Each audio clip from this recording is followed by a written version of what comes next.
바로 선거의 무결성에 관한 중요한 담론의 장으로 들어가 보도록 하겠습니다.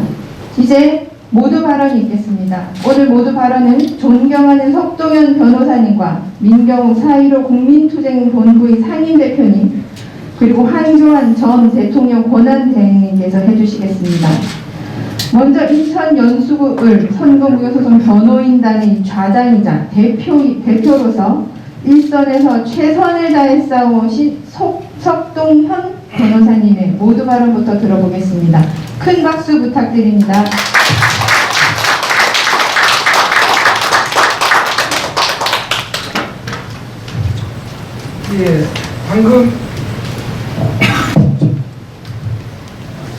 예, 방금 소개받은 석동현 변호사입니다.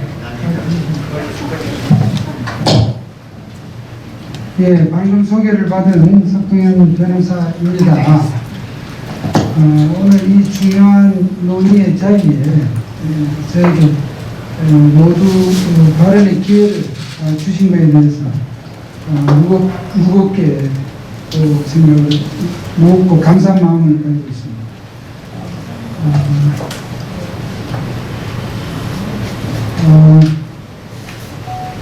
우리가 오늘 논의하고자 하는 선거 무결성이라고 하는 것은 결국 선거의 결정 요소를 차단하고 최소화하자는 뜻일 것입니다.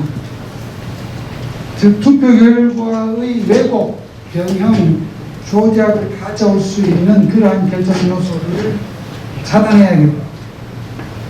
또 결과와 관계없이 자유 비밀 투표의 본질을 훼손하는 그런 결정 요소도 차단해야겠다 하는 등등의 의미가 담겨있다 이렇게 보여집니다.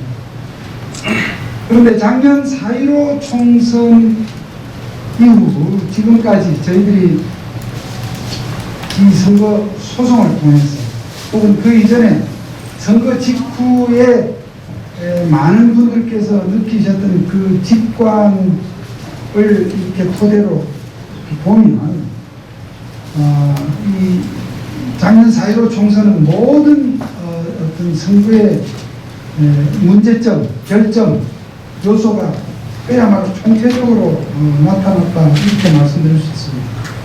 거기에는 구조적인 문제, 제도적인 문제, 그 다음에 투개표 관리 운영상의 그런 결정 이런 것이 정말 어디서부터 어디까지라고 얘기할 수 없을 정도로 많이 있고 그 점을 가지고 지금 여러분 아시다시피 작년 5월 이후 지금 소송을 제기하고 있습니다.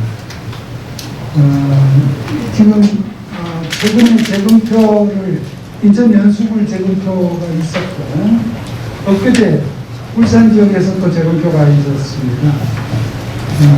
어쨌든 가장 시금석이라고 할 수 있고 하나의 파일럿 소송이라고도 할 수 있는 인천 연수구이 재검표를 거쳐서 이제 소위 이상한 투표지들의 지금 감정을 이제 앞두고 있습니다.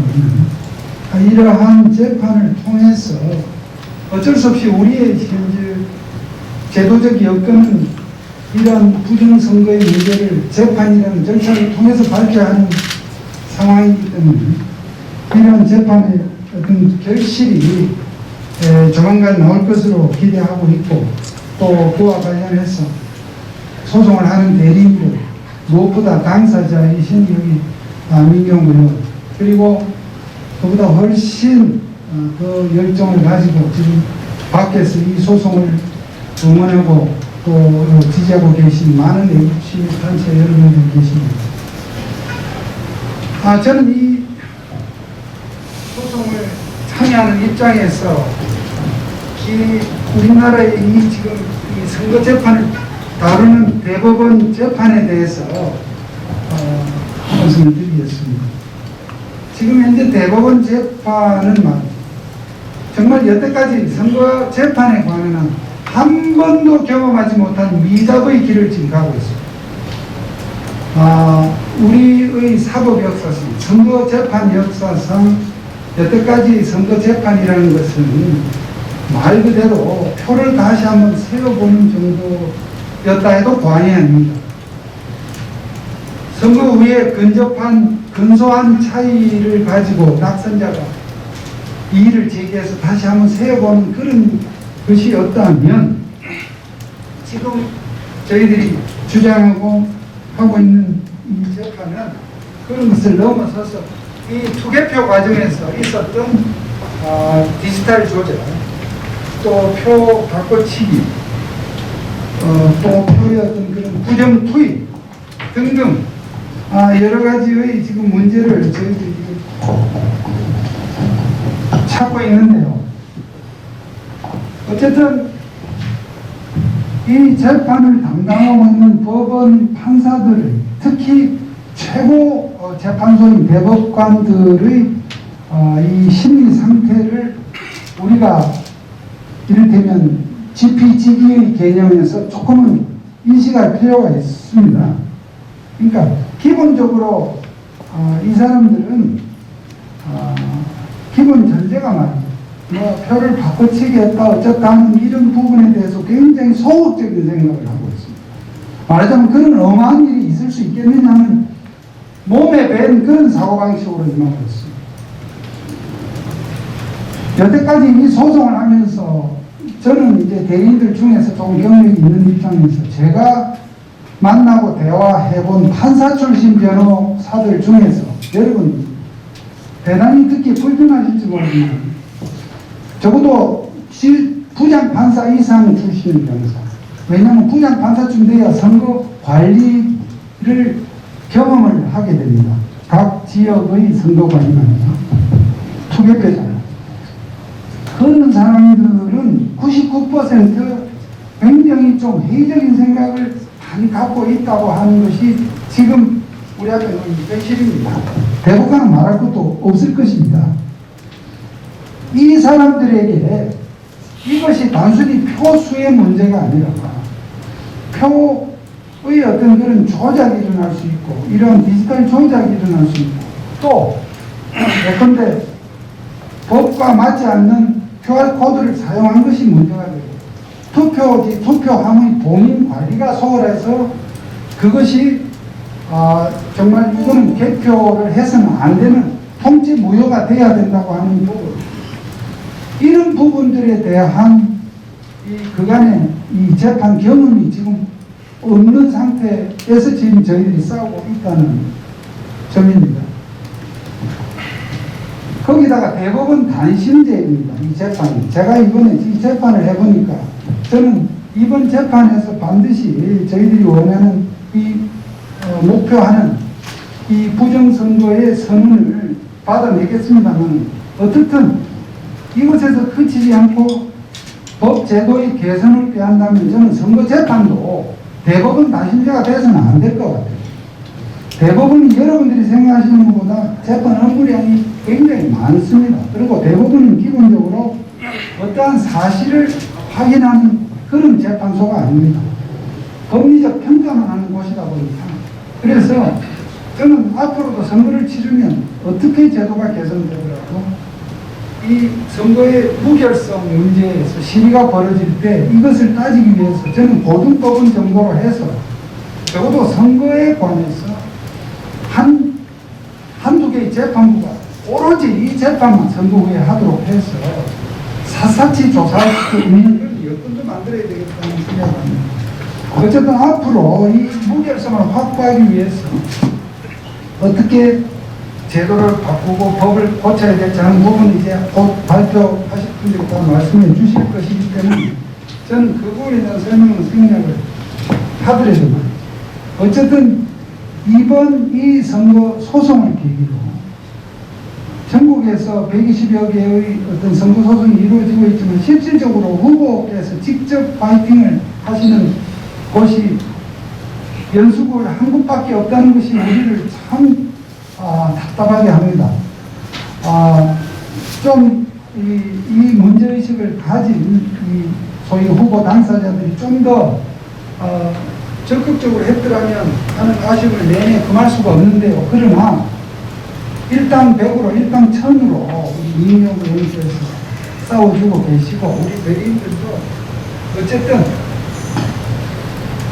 이 싸움은 굉장히 정교한 어떤 그 숨어있는 비밀을 찾아내야 되는 그런 문제이기 때문에 조금 시간이 걸리긴 합니다만 우리가 필요한 감정도 하고 해서 완벽한 이 고루한 이 법원들의 이 생각을 흔들고 바꿀 수 있는 그러한 증거를 찾기 위한 작업에 필요하다 하는 것을 여러분들께서 좀 인내심을 갖고 좀 지켜봐 주시기를 바라겠군요.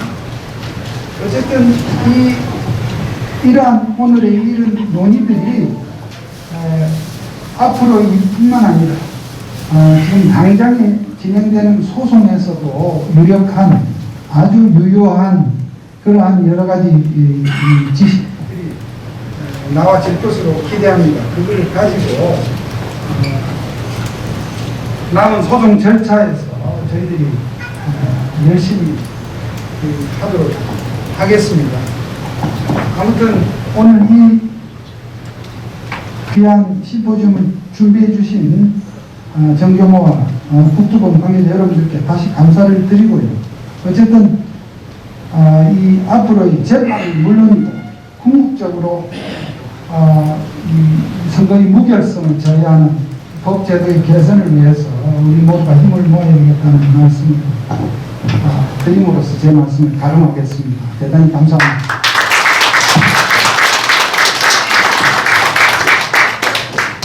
감사합니다. 속도면 변호사님. 다음으로 4.15 부정선거 국민투쟁본부의 상임 대표이시며 연수구의 선거명 소송의 원고로서 1년이 넘게 온몸을 던지고 계시는 민경욱 대표님의 모두 발언이 있겠습니다. 큰 박수로 맞아주십시오. 여러분 반갑습니다. 감사합니다. 바쁜 가운데도 이렇게 나와주신 여러분 감사합니다. 다들 인사들을 아까 하셨지만 여기 그 연세가 뭐랄까 제일 어리신 분이 한 분 계신 것 같아서 그분을 꼭 소개를 드려야 될 것 같습니다. 지금 8학년 한 5반쯤 되셨죠? 우리 성준경 목사님 일어나서 박수 한번 받아주시고요. 인천 지역에 시민운동의 중심이 되시는 우리 분이십니다. 오늘 와주셔서 정말 감사합니다. 또 민기식 회장님, 고교연합이 저희들 국토본을 비롯한 많은 애국단체에 큰 힘을 보태주고 계십니다. 정말 감사합니다. 우선 여기 훌륭한 그 유튜버들을 비롯한 언론인 분들이 계셔서 이런 상황이 저에게는 굉장히 귀합니다. 흔치 않은 기회이기 때문에 볼펜 기자분들도 와 계시고 해서 그저께 있었던 양산을 지역에 재검표 823 재검표에 참관인으로 들어갔다 나왔습니다. 거기에 대한 잠깐 이야기를 드리고 다음에 오늘 벌어지는 대선 후보들의 정견마표 발표가 있습니다. 그와 관련된 이야기도 잠깐 드려볼까 합니다. 양산 을에 다녀왔습니다. 울산 지법에서 실시가 됐습니다. 8월 23일 날 나동현 후보와 김두관 후보의 싸움이었죠. 나동현 후보는 시장 출신으로 그 지역에 있는 도에서 전부 다 당일 선거에서 승리를 거뒀지만 또 6번의 여론조사에서 모두 1등을 했었지만 갑자기 사전 선거에서 굉장히 그 큰 차이로 지는 바람에 결국 낙선한 사람입니다. 그 형태로 볼 때는 부정선거의 양상을 띠기 때문에 재검표가 큰 영향을 중요성을 가지고 있었습니다. 그래서 다녀왔고 그 대표 변호사의 요청으로 인해서 참관을 할 수 있었습니다. 많은 일이 벌어졌습니다만 8시간 동안 그 중에 발견된 것이 여러분들이 사진으로 확인을 하시겠지만 양쪽의 여백이 현저하게 차이가 나는 것. 왼쪽 여백이 아주 없습니다.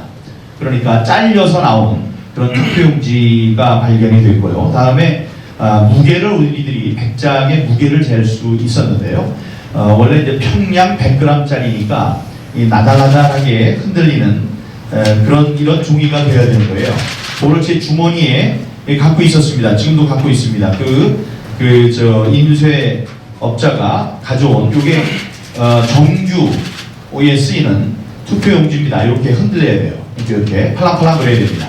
이런 건데 이런 것과 함께 비교를 해보기 위해서 거인 것을 좀 만져보려고 해도 그 선관위 사람들이 와서 전혀 만지를 못하게 하는 거예요.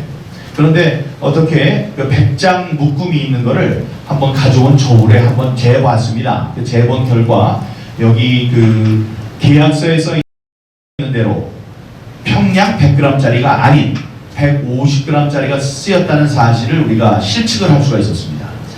그게 큰 그 부정의 결과가 되는 겁니다. 무슨 말씀이냐?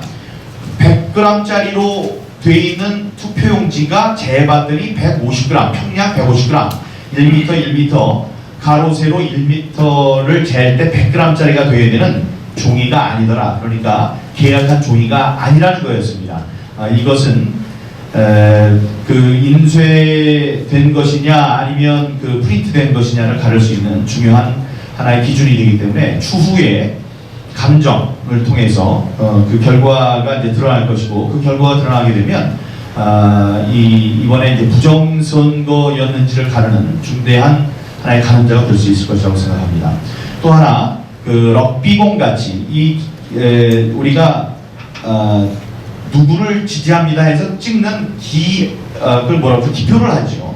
기표를 하는 도구가 만년도장이 되어 있습니다. 만년도장은 이 동그란 완벽한 원으로 되어 있죠. 원 안에 사람 인자가 그려질 것인데 그게 이렇게 타원형으로 럭비공 같이 생긴 것들이 수천 장이 발견이 됐다. 그 자리에 있었던 변호사들이 저와 함께 본 것입니다. 그런 게 있었고요. 그런 문제로 해서 지난 그 부정선거가 제가 생각할 때 인천에만 국한된 사실이 아니라는 것을 제 눈으로 확인할 수 있었다는 말씀을 드리겠습니다. 다음에 거기 나와주셨던 대법원 판사, 대법관이 계십니다. 그 대법관께서 우리가 이제 그 문제라고 생각하는 여러 가지 문제점을 제시했을 때 좀 전향적으로 우리 억울해하는 우리들의 의견을 좀 들어주기를 바랐으나 그게 이제 그렇지 않았다 해서 거기에 대한 뭐 고발 조치를 해야 하는 게 아니냐라고 이야기하는 사람들이 있습니다. 그에 대해서 우리가 좀 생각을 해보겠다는 말씀을 올리겠습니다. 잠시 뒤에 이 영상을 통해서 인사를 올리게 될 황교안 전 대통령 권한대행이 계십니다. 지금은 대통령 후보로서 열심히 뛰고 계십니다. 이분이 오늘 이 자리에 나와서 인사를 하기로 하셨으나 오늘 그 2시부터 4시까지 서울 여의도 국민의힘 당사에서는 정견 발표가 있습니다. 모두 13분의 후보분들이 한 분 한 분 시차를 두고 정견 발표를 하는 것으로 알고 있습니다. 제가 이분들에게 제발 앞으로의 그 선거 제도가 공정하고 투명하게 되기 위해서라도 지난 4.15 부정선거, 우리들이 주장하는 4.15 선거에 대해서 여러분들은 부정이 있었다고 생각하는지에 대해서 한 말씀만 해주시라, 이런 거듭된 요청을 드렸었습니다. 13분 가운데 지금 4분은 부정이 있었다고 말씀을 하시는 거고, 한 분은 중간적이지만 굉장히 전향적으로 말씀을 하셨습니다. 그런 분이 계시고, 나머지 8분은 아직도 회색지대에 계십니다. 이런 분들에 대해서 저희 그 국토본에서는 공개 질의서를 보냈습니다. 내용 증명을 통해서 여러분들이 지난 4.15 선거가 어땠다고 생각하느냐. 1. 부정이 있었다. 2. 없었다. 3. 모르겠다. 여기에 대한 답을 해서 저희들에게 팩스로 보내달라는 요청을 했습니다. 그것과 더불어서 오늘 국토본 또 이 고교연합 중심이 된 1인 시위대들, ROTC 이런 분들이 지금 여의도에 줄 서서 기다리고 있습니다. 그 사람들. 그래서 그 한 말씀만 해달라, 꼭 우리에게 동의를 해달라는 것이 아니고 여러분들이 어떻게 생각하는지를 국민들에게 말씀을 드려야지 그분들이 대통령을 뽑는데 그 가늠자가 우리가 중요한 척도가 될 수 있을 것 아니냐. 지금까지 의견 표명을 하지 않는 것은 이건 비겁하다, 이런 생각에 그것을 묻는 그런 일들을 지금 이제 하고 있다는 보고 말씀을 드립니다. 그리고 여러분께 여러분께서 대선 후보라고 하는데 만약에 입장을 바꿔놓고 대선 후보라고 한다면 여러분들이 4.15에 대해서 입장 표명을 하지 않게 만드는 요인들이 있을 수 있습니다. 그게 뭘까요? 만약에 내가 부정선거에 대해서 이야기를 한다면 부정선거라고 믿지 않는 사람들이 다수라면 내가 믿는 것에도 불구하고 나의 그 득표 활동에는 지장이 있으니까 이건 할 수 없다 이렇게 할 것 아닙니까? 그래서 다른 곳에서 공개적으로 이야기하지 않았던 그 통계를 하나 여러분께 말씀드리고자 합니다. 여론조사 기관 가운데 한 군데에서 조사를 했습니다. 한 가지 질문을 한 거예요. 지금 똑같이 대선 주자들에게 묻는 질문 한 가지를 했습니다. 한 가지. 당신은 지난해 4월 15일 부정선거가 있었다고 생각합니까?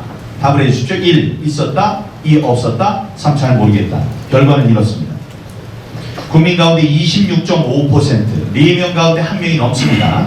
26.5%가 부정선거가 있었다고 믿고 있다고 답을 했습니다.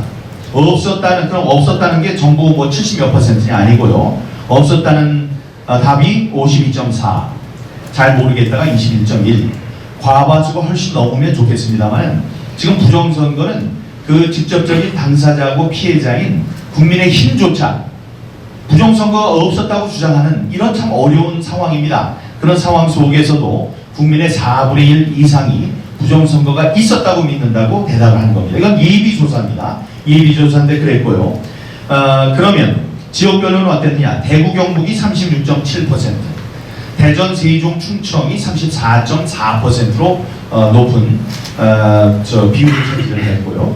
다음에 연령별로는 60대가 39.2, 70대 이상이 28.3, 50대가 27.3%의 순위였다는 것을 참고해 주시기 바라고요. 정당별 이게 중요합니다.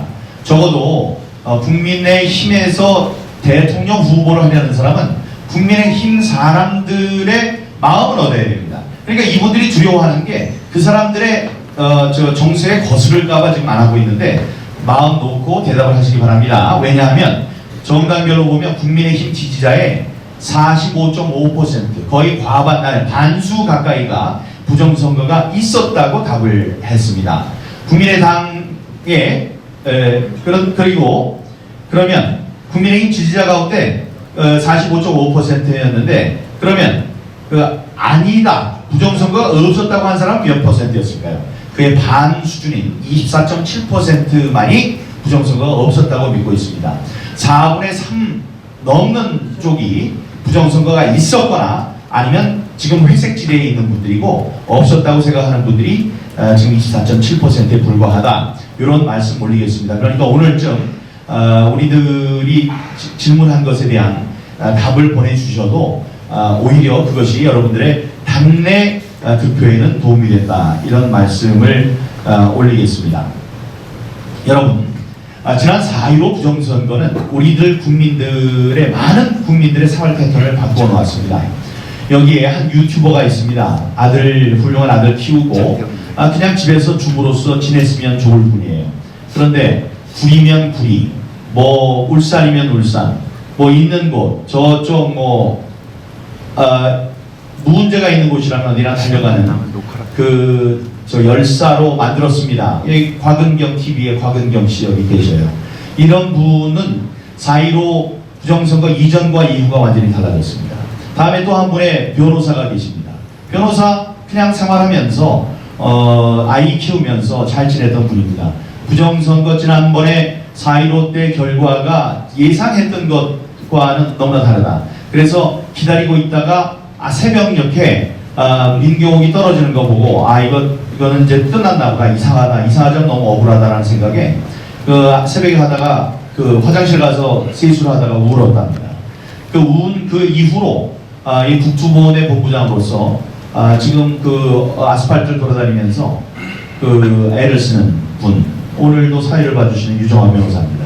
이렇게 세상을 바꿔놓았습니다. 또 한 분 말씀드릴까요? 한 분만 더.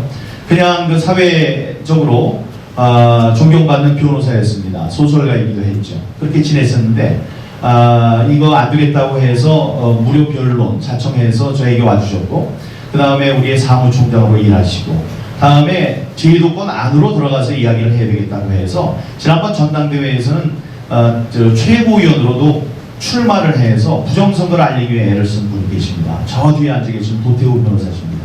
이렇게 사람들의 인생을 바꿔놓았습니다. 제 인생은 어땠습니까? 그냥 모범적으로 생활하면 되는 사람으로 알았습니다. 전과 하나 없고 육군 병장 세금 다 내고 운전 뭐 그런 거 하나도 없었던 사람. 지금 저는 어떻습니까? 제 얘기입니다만은 지금 어떻습니까? 저 재판에 2개, 3개 걸려 있고요. 앞으로 검찰이 또 오라고 해서 2개 더 가야 되고 경찰에서 4번 불러가지고 하고 지금 뭐 그런 그 만신창이가 되고 있습니다. 중앙선관위에서는 또 와서 조사를 받으라고 합니다.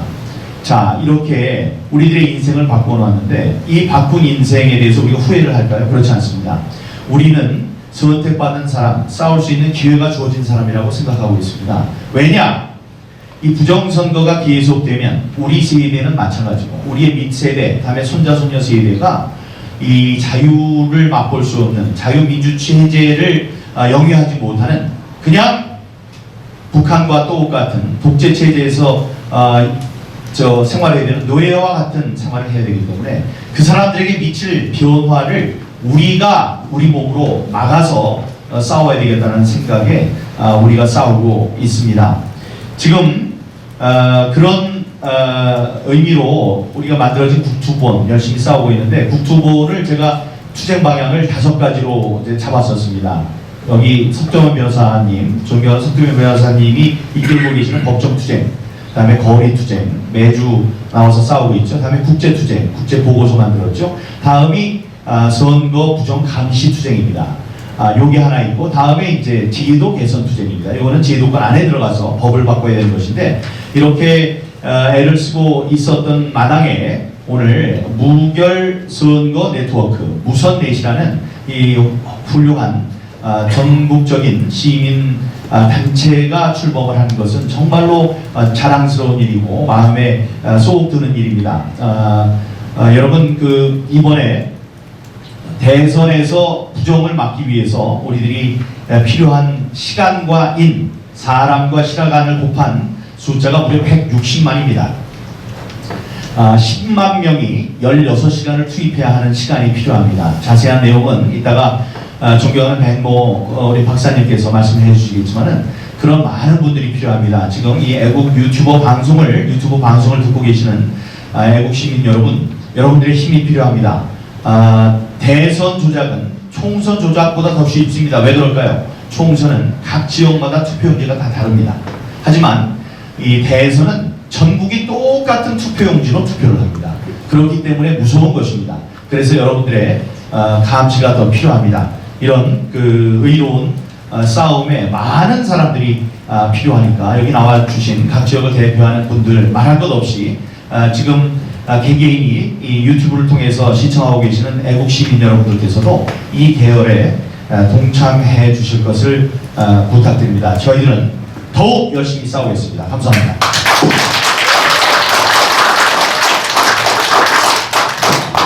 네, 인수 감사드립니다. 마지막으로 선거의 무결성에 대한 강력한 의지를 표명해주고 계신 황교안 전 대통령 권한대행님의 모두 발언 말씀을 영상으로 들어보도록 하겠습니다. 현재 권한대행님께서는 국민의 대선 안녕하십니까, 황교안입니다. 먼저 무결선거 네트워크 출범을 진심으로 축하드립니다. 무결선거 네트워크는 부정선거를 감시하기 위한 단체입니다. 이를 출범하기 위해서 노력해오신 많은 분들께 정말 안녕하십니까, 황교안입니다. 먼저 무결선거 네트워크 출범을 진심으로 축하드립니다. 무결선거 네트워크는 부정선거를 감시하기 위한 단체입니다. 이를 출범하기 위해서 노력해오신 많은 분들께 정말 감사드립니다. 최근 몇 년 사이 우리나라는 많은 것이 망가졌습니다. 부동산 가격은 폭등하고 양질의 일자리는 줄어들고 국민들은 살기가 어려워졌습니다. 그러나 무엇보다도 지난해 부정선거로 인해서 우리나라는 국민 주권이 손상되고 민심이 왜곡되는 결과로 국민들의 자존심을 짓밟았습니다. 지난 6월 28일 인천에서는 배춧잎 투표용지, 일장기 투표용지 등이 다수 나왔습니다. 그제 양산 재검표 현장에서는 좌우 여백이 각기 다른 그런 투표용지를 비롯해서 투표용지의 중량이 다른 투표용지, 줄이 검은색이 아닌 빨간색으로 된 투표용지, 뭐 이런 다수의 부정선거 증거들이 발견됐습니다. 더 이상 이러한 것들은 묵고할 수 없습니다. 부정선거 척결 없이는 내년 대선 승리도 없습니다. 수사기관이 정권에 장악되어 있는 이런 상황에서 최선의 방법은 특검입니다. 반드시 특검으로 부정선거를 밝혀야 합니다. 부정선거와의 전쟁, 행동하는 정의 황교안이 앞장서겠습니다.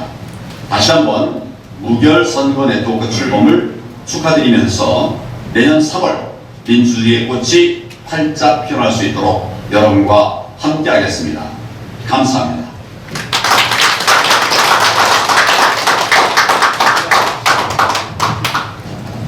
네, 모두 발언을 모두 마치도록 하겠습니다. 좋은 말씀 해주신 우리 대표님들과 변호사님께 큰 박수 다시 한번 부탁드립니다. 네, 감사합니다.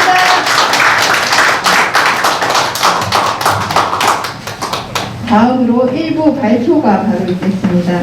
제1부의 발표자 분들께서는 앞으로 나와주시기 바랍니다. 제1부 발표자는 사회 정의를 바라는 전국 교수 모임의 공동대표이자 경기대학교 정치전문대학원의 교수이신 조성환 교수님과 4.15 부정선거 국민투쟁본부의 사무총장이자 연수구 을 선거무효소송의 법률 대리인이신 도태우 변호사님이십니다.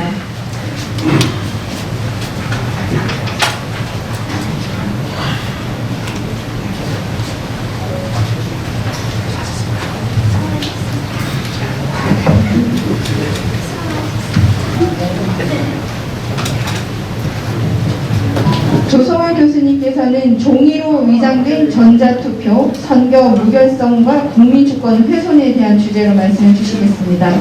그리고 도태우 변호사님께서는 부정선거 저항운동의 헌정사격 의의를 말씀해 주십니다. 조성환 교수님부터 차례대로 발표를 들어보도록 하겠습니다.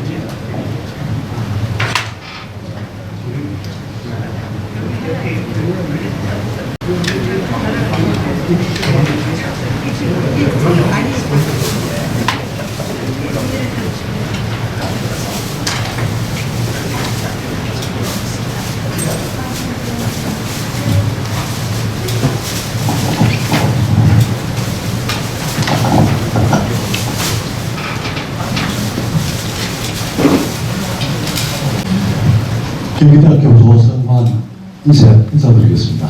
반갑습니다.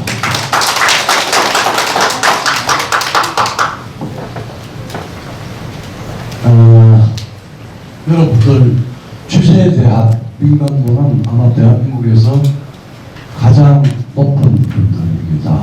보인 걸로 알고 있습니다. 왜 선거 무결성입니까? 이 election 인테그리티인데 오늘 마지막에 발표할 우리 박성현 대표와 제가 좀 조랭설전을 하면서 무결성이라고 하는 이름으로 이야기를 했고 한자에 익숙한 한국 사람들로서는 선거 문제의 무결성에 대한 이해는 굉장히 어려워 보이는 것 같은데 굉장히 직감적으로 이해를 하고 있습니다. 그리고 선거의 본질은 한 장이라도 관리부시나 즉 공작과 조작에 의해서 감시가 되지 않는 공작과 조작에 의해서 결정되는 모두가 여러분들 주권에 대한 본질적인 바로 침입니다. 여러분들을 대한민국 국민 혹은 현대 문명의 주요 자연주의 국가에서 존재하는 모든 사람들의 존재를 부정하는 일이라고 생각합니다. 그래서 저는 정치학을 했고 정규모가 출범을 해서 조국 사태 이후에 지금은 사과탑에서 책을 볼 때가 아니다. 책을 봐야 되지만 나가서 싸우지 않으면 이 비호한 작자들에 의해서 대한민국이 아니면 내 스스로가 통치받고 지배받고 종국의 나의 존재와 국가가 차별할 수 있다고 하는 그런 위기의식에서 사회적 일반을 지금 계속 참가했고 지금 공동대표로 도전하고 있습니다. 이 부정선거 문제에 대해서 이야기를 할 때 보다 좀 근본적인 이야기를 할 필요가 있습니다. 이 선거가 국민 주권이라는 게 뭐냐, 투표라는 게 뭐냐라고 하는데 모든 사람들은 아직도 투표가 종이에 도장을 찍거나 아니면 투표에 무슨 표를 한 종이 쪼가리 점으로 생각하는 대한민국의 대법관이 존재합니다.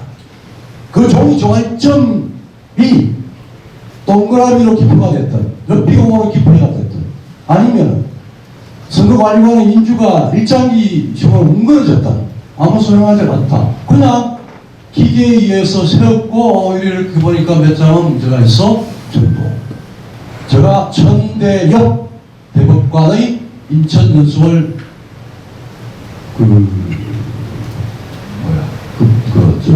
재검표에 대한 천대엽 씨의 대법관으로 인정하지 않습니다. 반응을 보니까 이 양반은 인간이 아니다.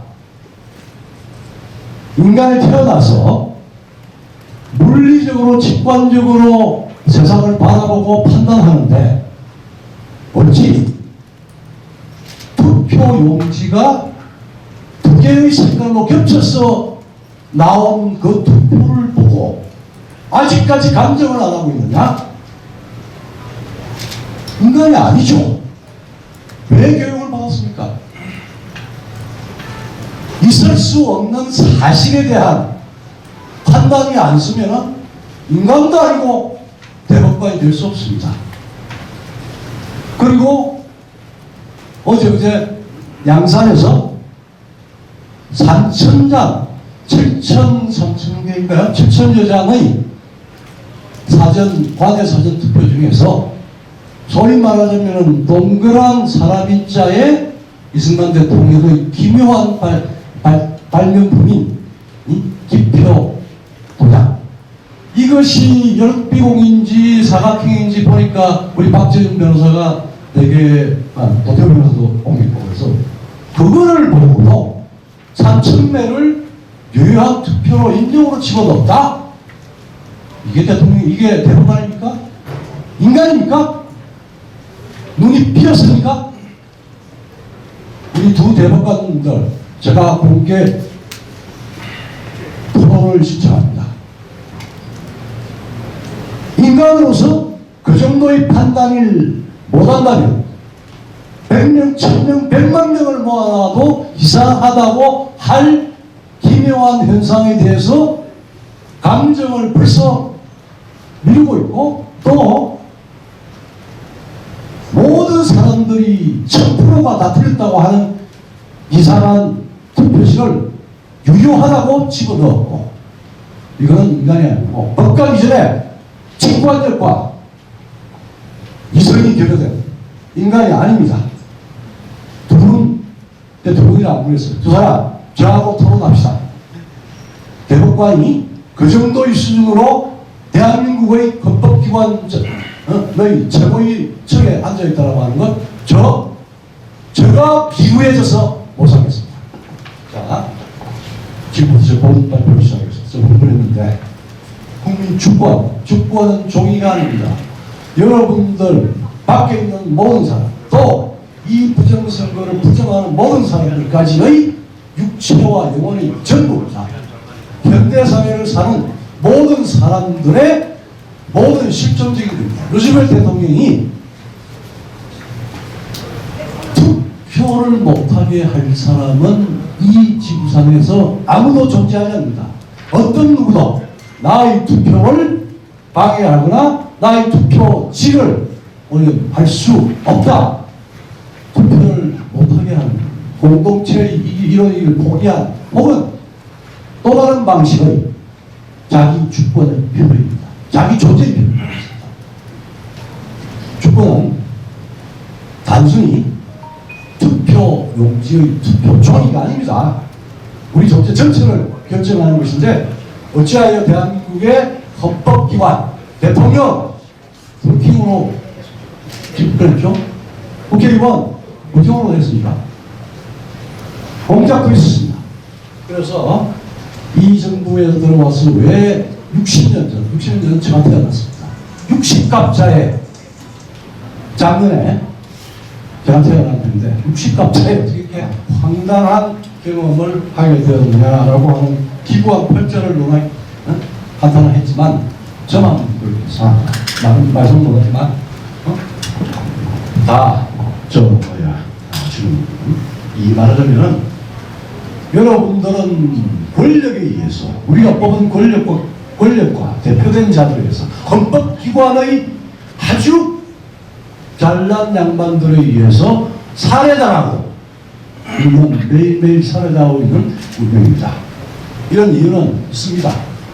소위 말하자면은 촛불혁명으로 위장된 자유 대한민국을 파괴하는 것이 그 목적이 되어 있는 여러분들, 대한민국의 주권, 즉 표로 당선된 19대 문재인 대통령은 선서를 하고 난 이후 직후에 바로 촛불혁명 정부를 자처했습니다.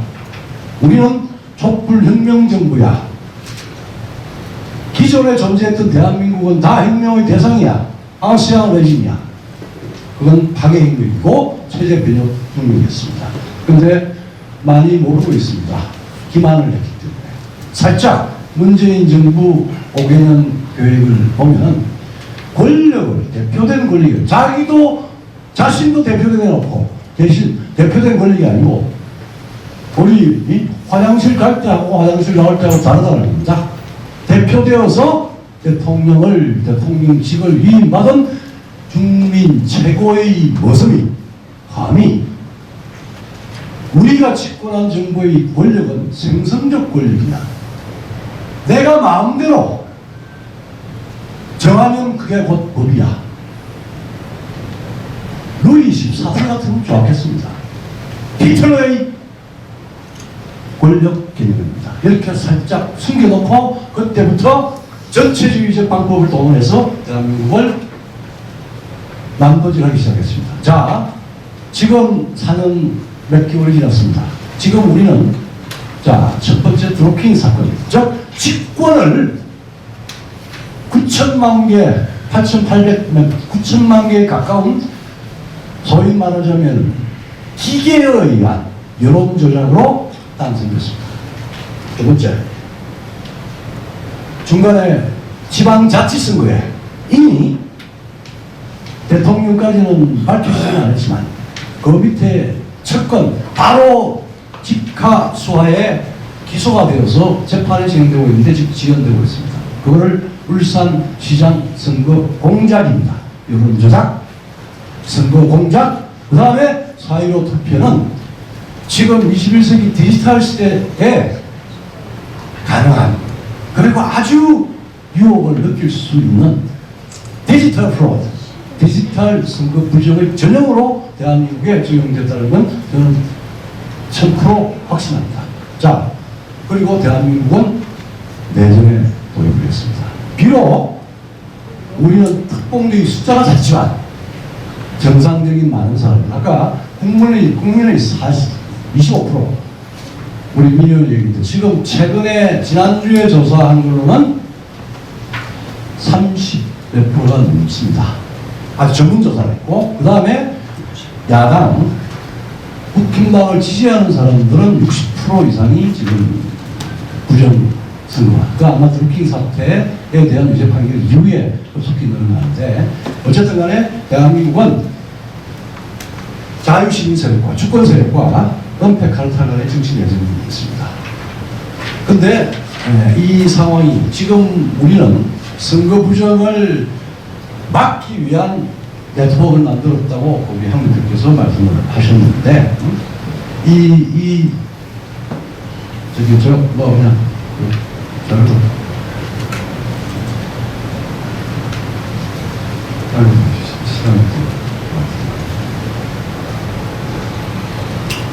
죄송합니다. 이게 두 번째, 왜 선거 무결성을 주장을 해야 되느냐? 이게 여러분들 지금 선거 무결성에 대한 부분이 없지만 최소한 디지털 시대에 들어와서 전자투표의 문제가 생기고 난 뒤에 2006년 9년, 그 다음에 2017년 유럽의 소위 민주주의 투표를 두고 피를 흘린 국가들에서 다시 한번 확언했습니다. 선거는, 자유민주주의는 선거 무결성이 전제되지 않으면 성립될 수도 없고 지속될 수도 없다. 선거의 무결성이 훼손되면 국민 주권이 훼손이 되고 민주주의적 제도와 국가 체제가 위기에 빠진다. 그리고 2009년 독일 헌법재판소의 판결은 선거의 본질은 평범한 시민이 감시할 수 있는 가능성이 제도화되어 있느냐 안 되어 있느냐의 문제이다. 평범한 시민이 감시할 수 없는 어떤 기계적 전자적 장치도 위헌이라고 했습니다. 대한민국은 사전선거와 그 다음에 전자개표기가 결합이 되고 QR코드라고 하는 아주 기묘한 방식의 만능의 열쇠가 작동하는 대규모 선거 부정이 가능한 시스템이 지난번 선거 때 명백히 작동했습니다.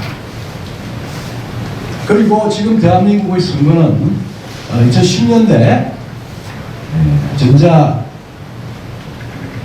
개표기, 전자 개수기죠. 개수기로 한해서 어떤 전자장치도 붙이지 말라고 하는 공직자 선거법을 만들어 놓고 거기에 슈퍼컴퓨터를 만드는 전자 개수기를 만들어 왔습니다. 그리고 투표의 검증을 위해서, 사후 검증을 위해서 막대 모양의 바코드를 사용을 하라. 그리고 전자 개수에 필요한 인식을 위해서 바코드를 사용을 하는데 그걸 선거관리위원회라고 하는 헌법기관이 자의적으로 대법원의 해석을 자의적으로 해서 그걸 사전투표에 적용을 했습니다. 그 사전투표에 적용이 되었다고 하면 양정철이라고 하는 민주당 선거를 지휘했던 대통령 핵심 참모가 소위 빅데이터를 열렸습니다. 그렇게 해서 빅데이터와 전자개표기와 그 다음에 사전투표제가 결합을 하면 디지털 선거 부정이 아주 쉽게 조정될 수 있습니다. 그리고 지금 재검표하는 것은 그 사전투표의 부정에 재검표라고 하는 요식행위를 하는데 그것을 전자로 결정된 투표에 사후 숫자를 만들기 위해서 열심히 프린팅을 해서 갖다 넣었는데 지금 물리적, 직관적으로 판단할 수 있는 여러 가지 증거물들이 나왔습니다. 이제는 종이에 대한 검증만 되면은 이거는 어떤 누구라도 증거물로서 주권자가 일어서야 될 사안이 됩니다. 그리고 지금 대한민국의 선거는 종이로 위장된 전자투표입니다. 전자적 조작에 의해서 관리되고 조작되고 결과가 산출되는 방식으로 되어 있습니다. 여러분들의 물리적인, 여러분들의 인간으로서의 이성적 혹은 감정적 인간으로서의 혹은 원리적 인간으로서의 실체는 지금 전자적 조작에 의해서 죽었다가 살았다가 마음대로 되는 귀신이 되어버렸습니다. 자, 전국적인 선거 쟁송이 일어나는데 이 의혹을 입증해야 될 선거관리위원회는 지금 모든 범죄의 흔적을 감추었습니다. 대법원이 도와주었습니다. 지금 우리 전자투표, 종이로 위장된 전자투표의 핵심은 전자로 만들어진 유권자 명부입니다. 그 명부가 어떤 소송에서도 증거로 보존되지 않았습니다. 이미지 모든 전자적인 증거들은 다 삭제했다고 범죄를 시인했죠. 그래도 대한민국 검사들, 두 번째, 검사들 아직까지 제대로 된 수사 급습해야죠. 조그마한 지방선거 급습하면 되는데 안 됩니다. 예. 어쨌든 그런 방식으로 해서 그 다음에 언론, 그 다음에 당사자인 정치인 민경욱 의원을 제외하면 어느 누구도 정치인에게 주어진 사실은 부정선거 의혹에 대한 해소 의무도 정치인한테 주어져 있습니다. 그렇지 않으면 공적 책무를 맡을 이유가 없습니다. 오늘 한 여성 의원이 전혀 다른 이유로 사퇴했습니다. 그 여성의 입장이 맞죠. 그 다음에 대한민국의 은폐 카르텔 중앙선거관리위원회, 여러분들 아마 변호사님들 모를 겁니다. 중앙선거관리위원회가 헌법기관으로 있는 거는 전부 90%가 독재국가입니다. 엘살바도르 하고 말하자면 OECD 국가들 중에서 민주주의 선진국가에서는 중앙선거관리위원회이 헌법기관으로 권력기관으로 되어 있는 게 없습니다. 전부 행정기관이고 모든 말하자면 수사나 사법기관에 의해서 통제를 받게 있는데 중앙선거기관은 동등할 뿐만 아니라 입법자, 입법 권력, 국회의원 위에 있고 심할 경우에는 대통령 위에 있고 대법원 위에 있는 전지전능한 기관이 되었습니다. 우리는 그 밑에 살고 있습니다. 질은 제일 떨어집니다. 그 다음에 검찰. 지금 그렇게 많은 고소를 하고 했는데 회피하고 기각했습니다. 야당 자기 권리도 못 찾는 사람이 자기 의무도 못 합니다. 그리고 저는 물론 무슨 종범인지 하수인지 모르겠지만 전부 보도하지 않고 자명한 증거 앞에 눈을 감고 있는 게 언론입니다. 이게 언론입니까? 그 다음에 사법당 기가 찬물합니다. 몽테스큐의 이야기입니다. 아무리 권력이 혹은 입법자든 대통령이든 수사이든 권력의 힘을 쓰려고 하는 거예요. 그래도 공화국의 최고의 보루가 사법기관인데 사법기관이 선거관리기관의 얼토당토하는 범죄를 회피해 주는데 도우미를 하고 있습니다. 한심합니다. 자, 우리가 무빌 선거를 하게 된 이유는 대한민국은 이미 거짓과 진실의 가치 전쟁에 돌입을 했습니다. 정기모의 멘토입니다. 근데 이것도 이 어려운 시기에 진실을 자각하고 사실에 입각한, 진실에 입각한, 자유에 입각한 정의를 확립하는 중요한 경우로 생각하고 지금 특검도 있을 거고 당장 소송이 걸렸으면 무효도 있을 거고 피를 흘릴 수도 있고 하지만 마지막 2021년 내년에 집권 권력을 바꾸어서 다시 대한민국을 정상화하고 자유민주를 수복하고 주권의 최고선을 확보를 해야 되고 선거의 무결성을 확보하기 위해서는 최후의 단계, 예방 단계의 마지막 선거 감시단을 저변에서부터 혹은 스타 정치인들까지 이제 언론까지 이제부터 같이 엮어서 3월 9일은 절대 이런 비루하고 사악한 자들의 작태에 의해서 대한민국의 존재가 부정되지 않도록 하기 위해서 출범을 시켰습니다. 이게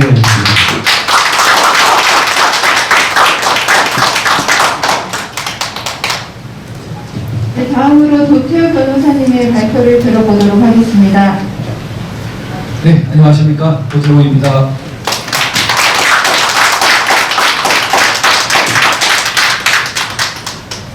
네, 먼저 귀중한 자리를 마련해 주시고 참가해 주신 모든 분들께 감사드립니다. 또 이 시간에도 이름 없이 빛도 없이 모든 곳에서 오히려 빛을 뿜어 올리고 계신 우리 4.15 부정선거 투쟁에 함께 하시는 모든 시민분들께 감사드립니다. 오늘 저는 부정선거 저항운동의 헌정사적 의의라는 제목으로 말씀드리게 되었는데요. 우리가 현재 어디에 서 있는지를 주로 되짚어 보고자 합니다. 네, 아직 그 제목 페이지를 한번 다시 보여주시면 좋겠습니다. 네, 이 저항이라는 말이 들어가 있는데요. 저항이라는 말은 우리가 한때 가졌었다는 것을 뜻하고 있습니다. 우리가 선거의 자유를 없는 곳에서 만들고자 하는 것이 아니라 한때 가졌었는데 뺏어가고 있기 때문에 저항한다는 그런 뜻이 담겨져 있습니다. 역사에는 없는 데서 쟁취하는 사람들보다 있는 것을 뺏어갈 때 저항하는 것 속에서 진실로 귀한 새 역사가 열리는 영국 혁명, 미국 혁명 같은 많은 예들을 보여주고 있습니다. 헌정사적 의라고 했는데요. 헌법과 정치가 결합된 것입니다. 헌법적 정치죠. 즉 중국 같은 곳에는 헌정사가 존재할 수 없습니다. 자유의 헌정이 없기 때문에 헌법에 바탕한 정치가 아니기 때문에 제한정부, 책임정부, 자유가 있는 곳에서 헌법적 정치, 헌정사가 가능합니다. 그래서 오늘 결론을 미리 말씀드리자면 부정선거 저항운동의 헌정사적 의의는 우리 자유헌정 발전에 우리가 결정적인 분기점에 서 있고 자유헌정이 꼬꾸라져 파괴될 것인지 아니면 자유헌정이 70년의 역사를 거쳐서 세계적인 수준으로 도약할 것인지 우리가 그 결정적인 분기점에 서 있다라는 말씀을 드리고자 합니다. 그럼 다음 페이지를 보실 때 우리가 헌정사에서 빛나는 사건으로 기억하는 60년 4.19 또한 3.15 부정선거에 대한 항의였습니다. 그리고 약 30년 지난 1987년 6월 대통령 간선제를 호헌 그 당시 헌법을 유지하려고 하는 것에 대해서 철폐를 주장하고 직선제로의 개헌을 주장했던 87년 6월의 분수령 또한 선거에 관한 문제였습니다. 그리고 다시 30년 정도가 지난 2020년 우리는 4.15 부정선거 저항운동을 하고 있습니다. 제가 길에서 만나뵌 많은 분들 가운데에는 4.19에 직접 참여하신 분들이 계십니다.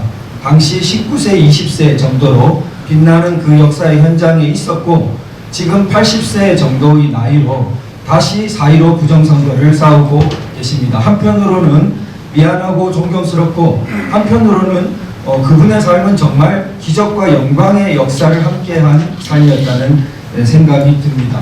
우리 헌정사의 눈부신 발전을 보여주고 몸으로 체화하고 계시다고 생각이 듭니다. 많은 분들이 기억하시듯이 4.19는 순수했고 선거권의 왜곡에 저항했습니다. 87년 6월은 선거권의 제한에 대해서 저항했습니다. 당시 4.19 후에 직선제 수십 년 동안 유지되었지만 그 전부터 그 72년 유신 이후로 그 제한적인 그 선거가 있었는데 그 부분이 그 서구 선진국과 같은 그 제한이 없어진 단계로 열리게 됩니다.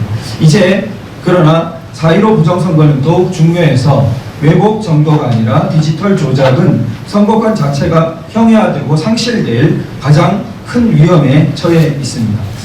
그래서 다음으로 가보시면은 그 서구의 발전을 한번 대비해 보면요. 서구는 그 개별적인 자유들이 먼저 발전한다고 볼 수 있습니다. 개별적인 자유는 종교의 자유라든지 신체의 자유, 또 학문의 자유 이런 개별 자유 하나를 얻기도 대단히 지난한 과정이었고 오랜 세월이 드는 과정이었습니다.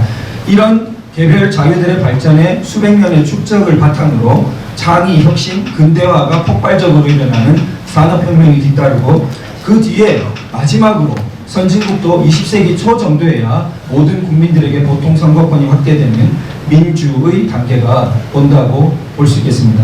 그런데 우리는 1948년 건국때 보통 선거권을 통째로 받았습니다. 민주가 형식적으로 추상적으로는 먼저 이루어졌고 이후 눈부신 산업화 근대화의 길을 걸었습니다. 그러나 지금 보시듯이 자유가 그렇게 쉽게 내화될 수 있는 것은 아니라는 점을 알 수 있고 70년의 발전이 있었지만 지금 자유가 내화될 수 있는지 아니면 동그라미에서 마지막 자유가 꽃표가 되면서 거꾸로 이제 산업화도 망가뜨리고 민주도 추상적인 민주로 있던 것도 망가지는 그러한 비자유민주, 사실은 자유도 아니고 민주도 아닌 중국과 북한과 같은 그러한 유사 전체주의로 몰락할 것인지의 갈림길에 서 있다고 생각됩니다. 우리가 다음을 보시면 이제 국민주권과 촛불혁명은 날카롭게 대립됩니다. 국민주권은 추상적인 국민, 영아라든지 의사무능력자, 또 미래세대 이걸 생각하면 구체적으로는 유권자의 총체로 여겨집니다. 그런데 유권자의 총체로서 국민주권은 대의제를 근본으로 하고 직접 민주제를 국민투표처럼 보완하는 형태일 수밖에 없습니다. 그런데 촛불혁명은 일부 광장의 일부 인민만을 주권자로 절대화합니다. 따라서 대의제 국민주권의 필수적인 공정선거에 대해서 파괴하는 방향을 이미 내재하고 있습니다. 그런데 문재인 정권은 집권하면서 혁명적 권력 참칭을 하면서 이 방향을 위험성을 더욱 노골화시켰고 전체적으로 적법 절차를 파괴하는 방향으로 나아가서 국민 주권이 파괴되는 방향으로 가고 있습니다.